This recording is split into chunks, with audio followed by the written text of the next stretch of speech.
오늘은 우리 2017년도 마지막 주일입니다.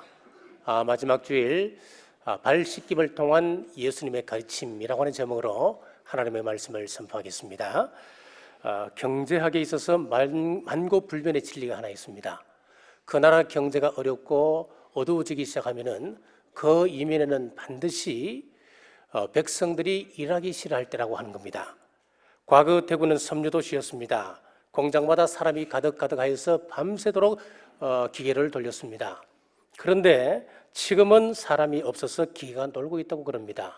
어떤 공장은 러시아로부터 2천만 불 계약을 받았습니다만은 그 스웨터 짤 사람이 없어서 그 계약이 파기되기도 한답니다. 아무리 고임금을 책정해 놓고 좀 오라고 해도 지금이 어느 시대인데 공장에서 스웨터 짜느냐, 그러면서 그거를 한다는 거예요.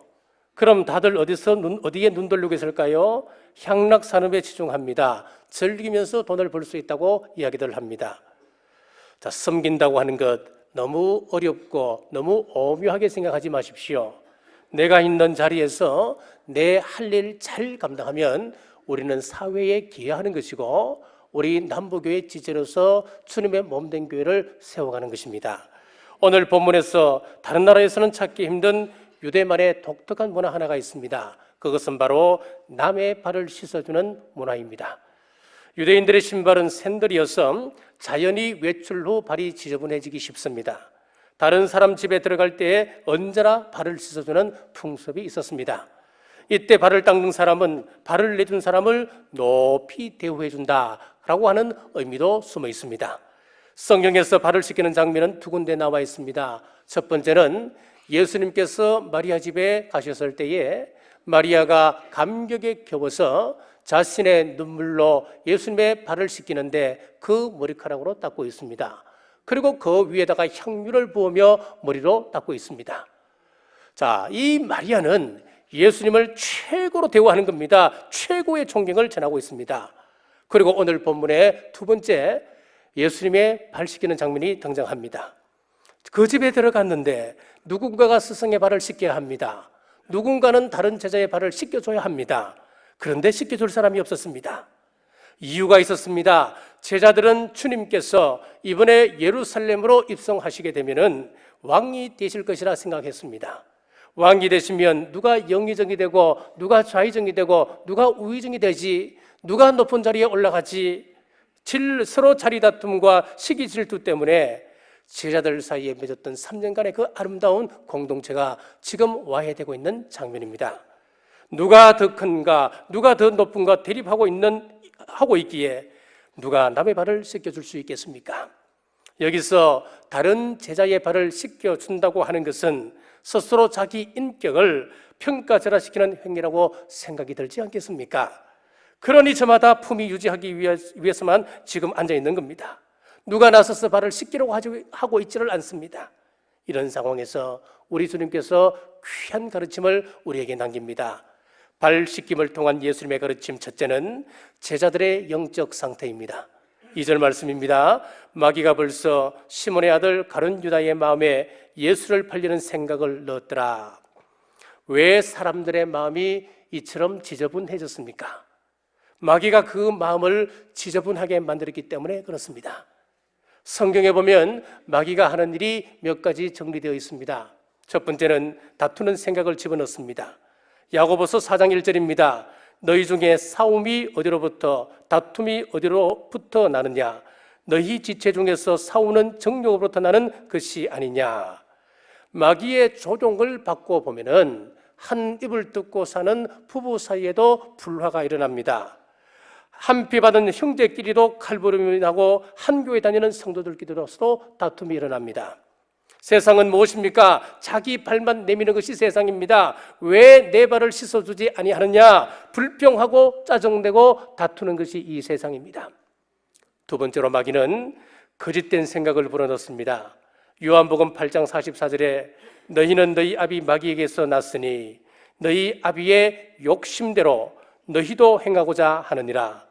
그는 처음부터 살인자요 진리가 그 속에 없으므로 진리에 서지 못하고 거짓을 말할 때마다 제 것으로 말하나니 이는 그가 거짓말쟁이요 거짓의 아비가 되었습니다.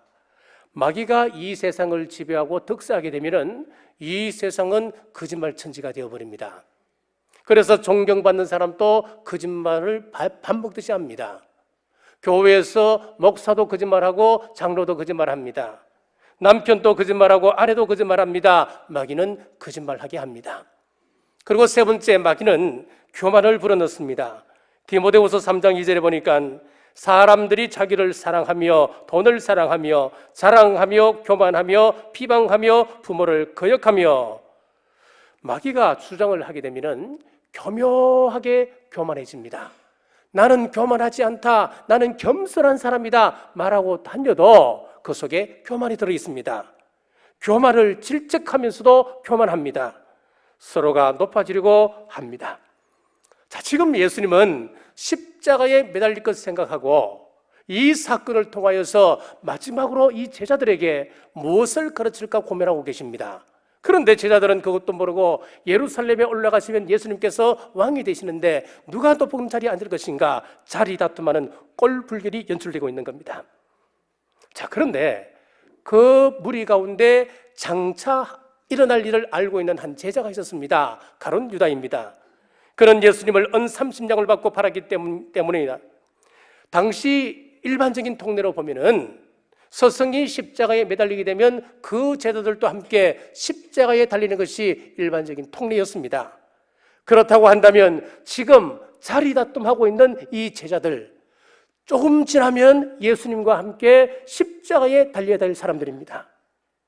가룟 유다의 손에는 은 30냥이 쥐어져 있습니다. 이 30냥이라고 하는 것은 예수님을 판 값이라기보다는 자기 생명을 지켜줄 권리증과 같은 것이었습니다. 이 권리증을 가진 가룟 유다가 자리 다툼하고 있는 제자들의 그 모습을 보고 무엇을 생각했겠습니까? 야, 이 바보들, 지금 우리 스승 예수님은 곧 십자가에 달려 돌아가신다. 예수님께서 십자가에 달리면 너희들도 함께 십자가에 달릴걸? 그걸 생각하고 그 생각으로 쳐다보고 있는 이 가룟 유다 한번 생각해 보십시오. 죽음을 준비하고 계시는 예수님, 그리고 은 30냥을 가지고 마치 권리증을 가진 것처럼 지금 자기의 살자리를 피해가고 있는 가룟 유다, 이 모든 것을 까마득하게 모르고 있는 제자들의 자리 다툼하고 있는 11명, 전혀 다른 생각에 긴장감이 팽배해 있습니다. 이 순간 우리 예수님께서 만찬을 드실 수가 없었습니다.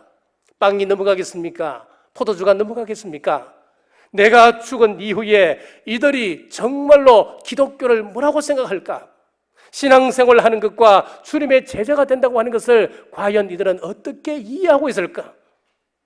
3년 동안 나를 따르며 나로부터 직접 복음의 메시지를 들었고, 내가 죽고 난 이후에 하늘로 승천한 이후에는 성령님이 이 땅에 오셔서 교회를 세우시고 교회를 통하여서 이 땅을 정복해 나가야 될 이 제자들의 영적 상태, 예수님의 가르침과 너무나 동떨어져 있는 모습을 하고 있는 것 아니겠습니까? 그래서 우리 예수님께서 마지막 식탁의 자리에서 기독교 본질을 가르쳐주고자 하셨습니다. 성도 여러분, 기억하십시오. 그때 제자들의 모습이나 오늘날 저와 여러분의 모습이 별반 다르지 않다는 데 있습니다. 이것 생각하셔야 됩니다. 우리 인간은 누구나가 다 인간적인 대우를 받고 싶어 합니다. 그래서 이런 인간 심리를 이용해서 기업은 마케팅 전략을 짭니다. 서비스에 모든 초점을 맞춥니다. 제품이 좋고 나쁘고가 중요한 게 아닙니다. 이제는 어떻게 그것을 가지고 서비스할 수 있느냐, 거기에 모든 전략이 짜여져 있습니다. 이거 잘하면 성공하고 이거 못하면 실패합니다. 고객은 왕입니다. 왕같이 모셔드릴 테니까 이 제품 한번 사용해 보세요. 백화점에 가면 물건을 하나도 안 사도 인사 많이 받고 오잖아요. 이런 문화에 조금씩 익숙해지다 보니까 교회에서까지 이런 서비스를 요구하게 되었습니다. 하나님을 섬기고 예배를 드리는 일보다도 이 교회가 나에게 어떤 대우를 해주는가, 교회가 조금 덜 신경 쓰다 보면 대우받지 못한다 느끼고 서운한 감정을 가지고 있습니다. 사랑하는 남부교회 성도 여러분, 17년을 보내며 우리가 섬김받는데 익숙해지지 않았는지 우리를 돌아보고 2018년도에는 내가 먼저 좀 더 섬겨보리라 결단하는 새해가 되시기를 주의 이름으로 축복합니다. 발 씻김을 통한 예수님의 가르침 두 번째는 섬김의 원리입니다. 4절과 5절입니다. 저녁 잡수시던 자리에서 일어나 겉옷을 벗고 수건을 가져다가 허리에 두르시고 이에 대야에 물을 떠서 제자들의 발을 씻기시고 그 두르신 수건으로 닦기를 시작하여, 주님의 가르침의 본질은 섬김입니다. 그런데 누가 누구를 섬기는 것입니까? 오늘 본문에 보면 스승이 제자들의 발을 씻기는 것이 예수님의 섬김의 원리였습니다. 가진 사람이 가지지 못한 사람의 발을 씻깁니다. 잘난 사람이 좀 못난 사람 발을 씻깁니다. 배운 사람이 좀 못 배운 사람의 발을 씻기는 것이 예수님의 섬김의 원리입니다. 내 권리가 있습니다. 분명히 나의 위치가 있고 가진 것으로 누릴 수 있는 기득권이 있습니다. 그러나 그것 포기하고 종이 되어 발을 씻기는 것이 우리 예수님의 가르침이었습니다. 자, 억만장자요 세계적인 실업가였던 카네기 너무나 잘 알지요. 그런데 이 카네기가 이런 세계적인 인물이 되기 전까지는 한 주에 $2 40센트밖에 받지 못하는 공장 직공이었습니다. 너무너무 가난하고 어려운 생활을 했었습니다. 자, 이 본인이 어렵게 생활했고 고난 가운데 그가 공부했기 때문에 그가 성공하고 난 다음에는 어떻게 살아내는지 한번 보십시오. 돈 없어 공부하지 못한 사람들에게 장학금을 대어줍니다. 소외되고 거느린 사람들을 구제했습니다. 건전한 문화보급을 위해서 그 당시 돈으로 6천만 불을 기증을 했습니다. 그리고 교육제도 개선을 위해서 7천만 불. 당시에 올겐이 그렇게 많지가 못했습니다. 올겐 없는 교회에 이 올겐을 기증을 했는데 7천대를 기증을 했습니다. 그에게 봉사기금을 내놓았습니다. 그렇게 살았던 그가 말년에 돈에 대해서 유명한 말을 남겼습니다. 돈을 남기고 죽는 것은 수치다. 하나님을 위하여, 사람들을 위하여 아낌없이 다 쓰고 죽는 것이다 라고 했습니다. 그리고 그의 묘비에는 다음과 같은 글이 쓰였다고 그럽니다.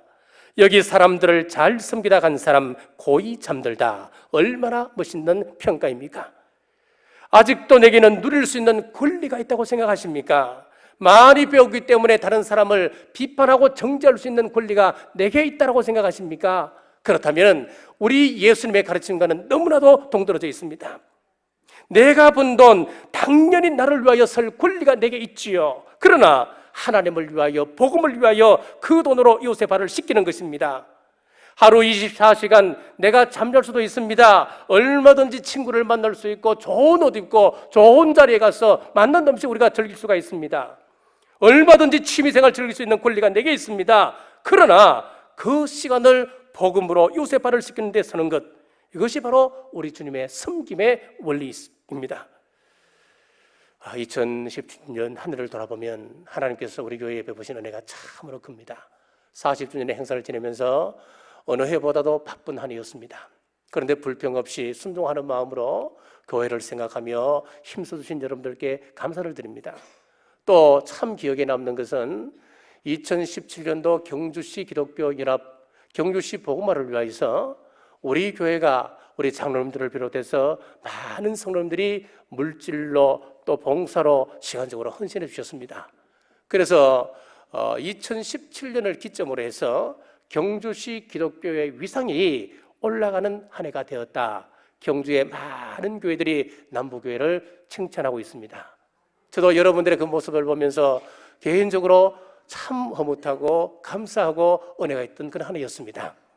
이분들이 뭐가 아쉬워서 이렇게 봉사했겠습니까? 편안하게 인생을 즐기며 살아도 충분하지 않습니까? 그 시간에 내가 그 가서 봉사하는 것보다는 운동하고 친구도 만나고 즐길 것 즐길 수 있는 사람들 아니겠습니까? 다른 사람들처럼 깨끗하게 다림질하고 광내고 할 수 있지만은 그럼에도 불구하고 내가 가지고 있는 기득권과 권리를 포기하고 피 한 방울 섞이지 않는 그 사람들을 형제 자매라고 부르며 말씀 안에서 내가 희생하는 겁니다. 2018년도에도 내가 경주 남부교회 성도 된 것이 자랑스럽다. 내가 경주 남부교회를 통해서 하나님의 은혜를 체험하고 이 교회를 통하여서 하나님의 복을 자자손손 누리게 하겠다. 섬김을 통하여 이런 고백이 나오는 2018년 되시길 주의 이름으로 축복합니다. 섬김을 통한 예수님의 가르침 세 번째는 회개의 원리를 가르치고 있습니다. 9절 말씀입니다. 시몬 베드로가 이르되 주여 내 발뿐 아니라 손과 머리도 씻어 주옵소서. 그때 주의 말씀이 무엇입니까? 10절입니다. 예수께서 이르시되 이미 목욕한 자는 발밖에 씻을 필요가 없느니라. 온 몸이 깨끗하니라. 너희가 깨끗하나 다는 아니니라 하시니. 자, 여기서 목욕한다라고 하는 것을 신학적 용어로 바꾸게 되면은 속죄, 그렇게 바꿀 수가 있습니다. 죄 사함을 받았습니다. 우리가 죄 사함을 받았기 때문에 법적으로는 이미 의인이 되었습니다. 자, 그러면은 발을 씻는다라고 하는 것은 회개를 의미하고 있습니다. 목욕을 해도 발은 계속 더러워질 수밖에 없기 때문에 구원을 받아도 똑같습니다. 내 속에 있는 옛사람, 곧 죄성 때문에 우리는 날마다 죄를 범합니다. 순간순간 죄를 범하게 됩니다. 때문에 발을 씻듯이 순간순간 회개해야 함을 우리에게 말씀하고 있습니다. 그래서 예수님은 우리 곁에 발 씻는 물동이를 늘 두고 계십니다. 늘 우리 곁에 발을 닦는 수건을 두고 계십니다. 예수님께서 차례차례 발을 씻기는데 베드로 차례가 되었을 때 베드로가 뭐라고 했습니까? 8절 말씀입니다. 베드로가 이르되 내 발을 절대로 씻지 못하시리이다. 예수께서 대답하시되 내가 너를 씻어주지 아니하면 내가 나와 상관이 없느니라. 베드로가 내 발은 절대로 씻길 수 없습니다 그랬더니만, 그러면 예수님께서 하신 말씀이 너와 나는 상관이 없다라고 했습니다. 여기서 상관이 없다라고 하는 말의 의미가 무엇이냐 하면은 너와 나는 교제할 수 없다는 뜻입니다. 너와 나는 교통할 수도 없고 동행할 수 없다, 그런 뜻입니다. 말로 행실로 인해 우리의 발은 금방 지저분해집니다. 그래서 우리가 우리의 생각을 관리하지 아니하면은 세상 사람이나 교회 성도나 별반 차이가 없습니다. 저 사람이 그리스도인인지 불신자인지 구분이 가지 않습니다. 어떤 때는 세상 사람들보다 훨씬 더 악한 사람이 우리 성도일 수 있습니다. 그러니까 우리가 내 생각을 시시때때로 관리하셔야 됩니다. 어떻게 보면 교회에서 저런 일이 일어날 수 있을까? 어쩌면 교회에서 저렇게 사랑하라고 하는 이 교회 안에서 저렇게 다툼이 있고 분쟁이 있을 수 있을까? 이해가 안 되는 거예요. 그래서 제가 어떤 경찰이 그렇게 이야기했대요. 와, 교회 수사 맡아라 하면은 막 서로 안 간다는 거래요. 예. 교회 가니까 해결도 안 되고 서로 의인들만 있고 교회만큼 시끄러운 데가 없더라는 거예요. 왜 그렇습니까? 우리 생각을 관리하지 못하기 때문에 그런 거예요. 민수기가 뭡니까? 민수기라고 하는 것은 우리 생각 관리하는 지도서입니다, 여러분. 40년 동안 이스라엘 백성들을 광야에 몰아놓고 어떤 생각을 하느냐, 어떤 마음으로 하나님을 섬기느냐, 어떻게 우리의 마음을 관리하고 어떻게 우리가 말을 할 것인가 쭉 나오는 것이 민수기 아니에요. 그 40년 동안 다 통과하지 못하고 단 2명만 통과하는 거예요. 그만큼 우리 생각을 관리한다고 하는 것이 힘든다고 하는 거예요. 우리가 구원받았다는 것은 예수님을 믿음으로 구원받는다고 이야기합니다. 그런데 우리가 조금만 더 깊이 생각해 보시면은 우리가 믿음으로 구원받지만은 완전한 구원에 이르기 위해서는 어떻게 해야 됩니까? 우리의 생각을 바꾸고 우리의 생각을 하는 게 집중하고 우리가 이 말씀 따라 순종하고 살아가는 것, 그것이 구원입니다, 여러분. 그래서 우리 십계명이라고 하는 것은요, 단순하게 우리 주는 그런 단순한 계명이 아니에요. 우리가 그 계명을 지키지 아니하면, 하나님 주신 말씀, 예수님의 말씀을 지키지 아니하면 결단코 천국이 없다 그랬습니다. 그러므로 어제 씻었건만 또 오늘 씻어야 하듯이 날마다 회개의 삶을 사시는 여러분 되시길 주의 이름으로 축복합니다. 발 씻김을 통한 예수님의 가르침 네 번째는 행함의 신앙을 가르칩니다. 14절입니다. 내가 주와 또는 선생이 되어 너희 발을 씻었으니 너희도 서로 발을 씻어주는 것이 옳으니라. 베드로의 발을 씻기신 예수님께서 저와 여러분들에게 지금 명령하고 계십니다. 너희도 서로 발을 씻기라라고 명령하고 있습니다. 다른 말로 하면 서로 사랑하라라고 말씀하고 있습니다. 요한복음을 다르게 이야기하면 요한복음은 사랑의 복음이라고 별명을 붙일 수가 있습니다. 왜 사랑의 복음이라고 하는 말이 붙여졌냐 하니까 요한복음 전체적으로 이 사랑하라라고 하는 이 말씀이 56번 등장합니다. 그 가운데 예수님의 고별서고라고 할 수 있는 요한복음 13장부터 마지막 21장까지 44번 집중적으로 사랑하라라고 말씀하고 있습니다. 우리 예수님의 가르침이 얼마나 많습니까? 이 말은 무슨 이야기냐 하면은 우리 예수님의 수많은 가르침을 한마디로 결론을 내리면 서로 사랑하라, 이 말씀이에요, 여러분. 요한복음 13장 34절에 한번 보십시오. 새 계명을 너희에게 주노니 서로 사랑하라. 내가 너희를 사랑한 것 같이 너희도 서로 사랑하라. 비록 상대방이 연약해서 실수했다 할지라도 그 사람을 비판하기보다는 2018년도에는 이해하고 용서하길 바랍니다. 왜냐하면 이것이 우리 주님께서 주시는 새 계명이고 주님의 명령이기 때문에 그렇습니다. 자, 우리가 잘 아는 코리 텐붐 여사입니다. 이 사람은 네덜란드 할렘에서 살았던 사람인데 그의 가정은 100년 넘도록 그 땅에서 시계 상점을 했던 그런 집이었습니다. 돈이 있었던 집이지요. 그러니까 이 동네에서 많은 기여를 했던 그런 집이기도 했습니다. 그런데 독일의 나치가 이 네덜란드를 점령하고 유럽에 흩어져 있는 유태인들을 잡아 죽이기 시작한 겁니다. 그때 코리 텐붐 여사의 아버지가 시계방 한 켠에 비밀방을 만들어서 도망다니는 유대인들을 거기에 숨겨주었습니다. 그런데 누군가가 신고하는 바람에 이제 독일 수용소에 이 가족이 잡혀가게 되었어요. 그 아버지와 언니 그리고 코리 텐붐이 독일 수용소에 이제 수감이 되었는데 얼마나 독일 사람들이 혹독하게 이 사람들을 대했던지 아버지와 언니가 그 수감소에서 죽었습니다. 그리고 코리 텐붐 여사는 구사일생으로 거기서 살아나왔습니다. 살아나와서 이 사람이 복음사에게 전력을 하는데 전 유럽을 다니면서 자기가 만났던 하나님, 자기를 구원해 주셨던 그 하나님, 평생 동안 지금까지 동행해 주셨던 그 하나님을 간증하면서 유럽을 다녔습니다. 많은 사람들이 은혜 받고 예수님께로 돌아오게 되었지요. 자, 그러던 어느 날 자기 마음속에 이런 조용한 음성이 들리는 거예요. 다른 유럽뿐만 아니라 네가 원수로 생각하고 있는 독일에도 들어가서 네가 받았던 그 사랑을 증거하라고 하는 그런 말씀이 들린 거지요. 그래서 이 사람이 순종하는 마음으로 독일 땅에 들어가서 그가 간증을 했습니다. 제가 이 독일 사람들에게 당신들에게 이러이러한 고초를 당하였고 이런 어려움을 당했습니다마는 하나님께서 도와주셔서 지금 이 자리에 설 수 있었다고 자기가 쭉 간증을 하고 자기가 만났던 그 하나님을 간증하면서 그 죄에 억눌려 있던 사람들, 죄책감에 눌려 있던 그 독일 사람들이 자유를 얻고 진정 예수님의 자녀로 돌아오는 그런 역사들이 일어나기 시작했습니다. 어느 날이었습니다. 또 자기 마음속에 고요하게 하나님 음성이 들리는데 죄송합니다. 이제 다른 독일 마을에서 또 말씀을 증거했습니다. 그 시골 마을에서 이제 간증을 하고 은혜롭게 다 끝났는데 이제 마지막에 나갈 때 서로 이제 악수하고 이제 지나가잖아요. 여러 사람이 지나가는데 처음 멀리 보니까 누가 지나가느냐? 자기 언니를 죽였고 자기를 그렇게 괴롭혔던 그 간수가 그 앞에서 자기 앞에 다가오는 것이었습니다. 순간 자기가 당황했습니다. 다른 사람은 용서할 수 있어도 저 사람은 절대로 용서할 수 없습니다. 그 사람을 보는 순간 피가 거꾸로 솟는 것 같았습니다. 그때 하나님께서 내가 너를 사랑한 것 같이 너도 저 사람을 사랑하라. 이건 명령이다 라고 말씀하셨어요.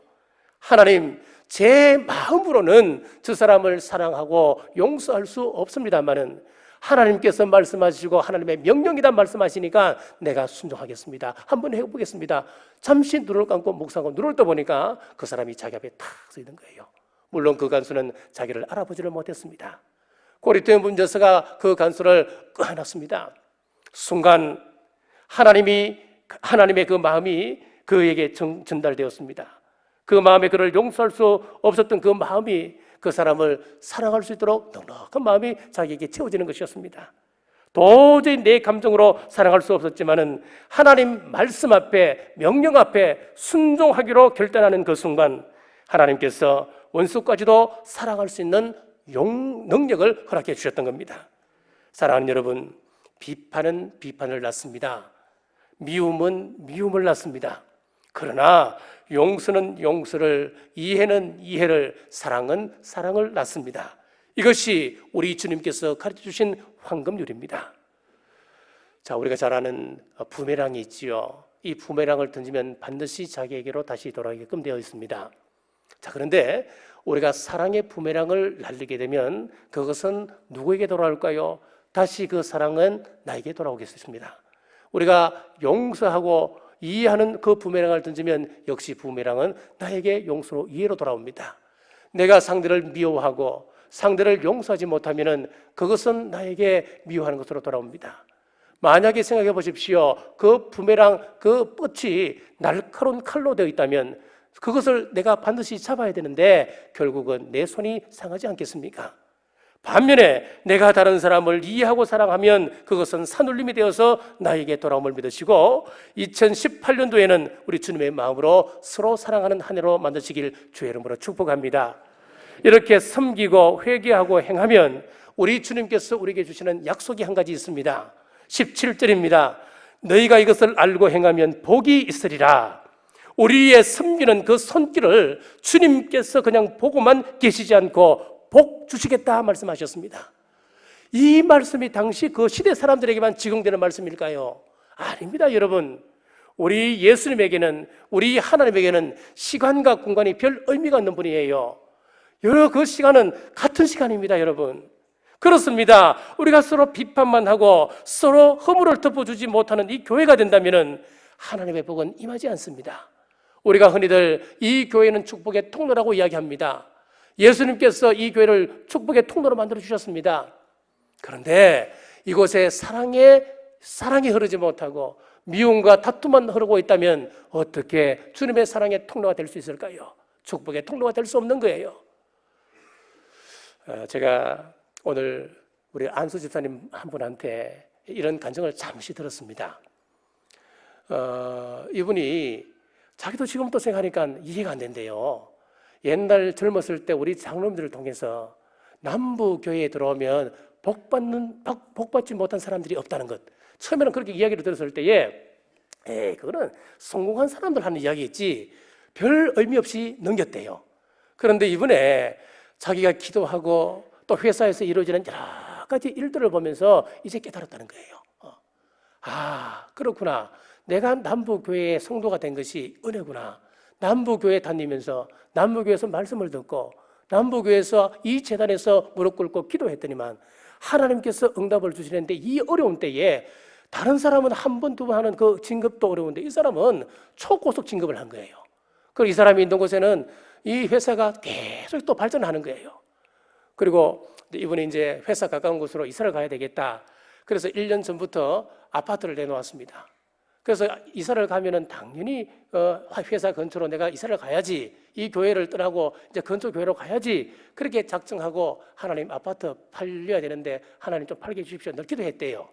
1년이 지나도록 응답이 없는 거예요. 그러다가 남부교회에서 계속해서 여기서 섬기고 거리는 있어도 이사를 하게 되면 다시 이곳에 그대로 출석하고 봉사하겠습니다. 기도를 딱 하고 났더니만 당장 1년 동안 해결 안 되는 것이 응답됐다는 거예요. 그러면서 아침에 저하고 일부 예배 때 그런 이야기를 조금 나눴습니다. 여러분 그렇습니다. 이 교회라고 하는 것이요, 우리가 축복의 통로라고 생각했을 때 우리가 믿고 있잖아요. 그러면 그 교회가 어떤 기류가 흐르느냐, 하나님의 복의 통로라 했을 때 하나님의 복이 가득 차면은 그곳에 소속된 성도들은 당연히 그 복을 누리게 되는 거예요. 그렇지 않습니까? 반대로 이곳에 미움이 있고 다툼이 있다면은 여러분 그 교회를 떠나야 되는 거예요. 나를 위해서 떠나야 되는 거예요. 내 영혼의 구원을 위해서 떠나야 되는 거예요. 그 속에서 무슨 말씀을 받습니까? 다툼이 있는 교회에서, 분쟁이 있는 교회에서 여러분들이 무슨 은혜를 받고 내가 그 속에서 성장하고 하나님의 복을 누릴 수 있겠습니까? 안 되는 거예요. 그래서 우리가 지금까지 40년 동안 하나님께서 우리에게 주신 은혜가 무엇이냐? 이 교회를 평안하게 인도해 주셨어요. 평안한 가운데 이 교회에 소속된 모든 성도님들이 내가 이 교회를 통하여서 은혜를 누리고 있구나, 복을 받고 있구나 간증이 넘쳐나는 거예요. 우리 하나님께 감사와 영광을 올리시길 간절히 바랍니다. 자, 그렇다면 구체적으로 여기서 말하는 예수님께서 복이 있으리라 라고 말씀하셨을 때에 여기서 복이 무엇이겠습니까? 무엇이든지 구하면 응답하신다고 하는 응답의 은혜를 이야기하는 거예요. 어떤 일을 당해도 우리가 누리는 마음의 평안을 이야기하는 겁니다. 돈이 많다고 우리 마음에 평안이 있을까요? 아니에요, 여러분. 가난해도 우리 하나님께서 주시는 평안이 있어야 평안을 누릴 수가 있습니다. 여러분 성공했다고, 직위가 높아졌다고 평안할까요? 아니에요. 하나님께서, 우리 예수님께서 주시는 평안이 있어야 우리에게 평안이 있습니다. 자, 이런 복이 우리가 서로 행할 때 주어지는 복이다라고 예수님께서 약속하셨습니다. 닐 앤더슨 목사님이 쓴 내가 누구인지 알았습니다 라고 하는 책에 보면은 이런 간증이 있습니다. 사사건건 이 목사님을 힘들게 하는 한 장로님이 있었습니다. 한 번은 당회 때 목사님이 우리 교회도 이제 성지순례를 한번 가야 되겠는데 성지순례를 모집해서 갈 때 제가 인솔해서 가도 되겠습니까? 라고 이제 당에 안을 냈대요. 냈더니만 한 장로님이 뭐라고 이야기하느냐니까 안 된다는 거예요. 왜 안 됩니까? 이유를 물어보니까 20명이 넘게 되면 여행사에서 무료 티켓이 하나 나오는데 만약에 그렇게 되면 목사님이 가시면은 그 무료 티켓은 목사님의 몫이 안 됩니까? 그러면서 반대하다는 거예요. 물론 이것도 우리나라에서 일어난 일이 아니고 다른 나라에서 일어난 이야기예요. 이런 식으로 사사건건 반대하니까 이 앤더슨 목사님이 도저히 참을 수 없어서 교회 사임하기로 결심을 했대요.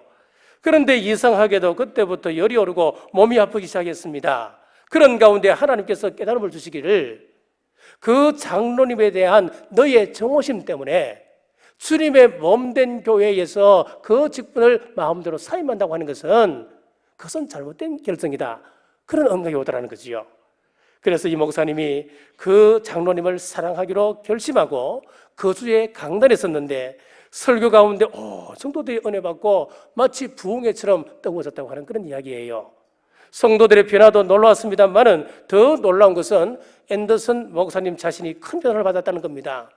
더 이상 그 마음속에 괴로움이 없었습니다. 그 장로님에 대한 분개심도 사라졌습니다. 그 후에 하나님께서 강하게 붙들어주는 목회를 할 수 있었다라고 그 간증에서 이야기하고 있습니다.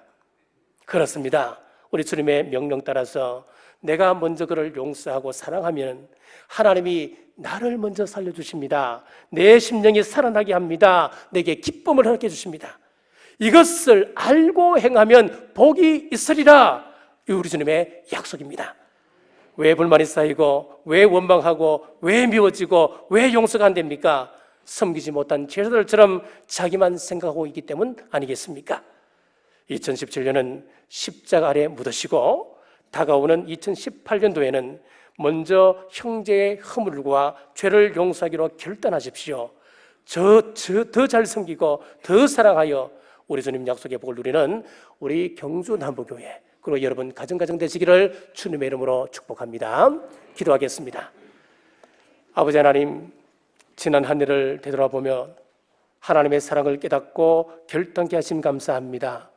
주님은 우리를 여전히 사랑하시건만 저희들은 그 사랑을 멀리하고 불신하고 배반하면서 살아왔던 지난날의 어리석음을 용서하여 주옵소서.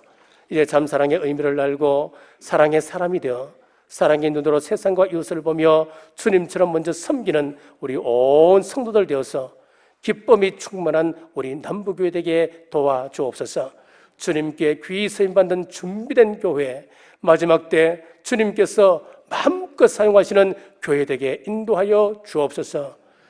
다시 오실 예수 그리스도 이름으로 간절히 기도드리옵나이다.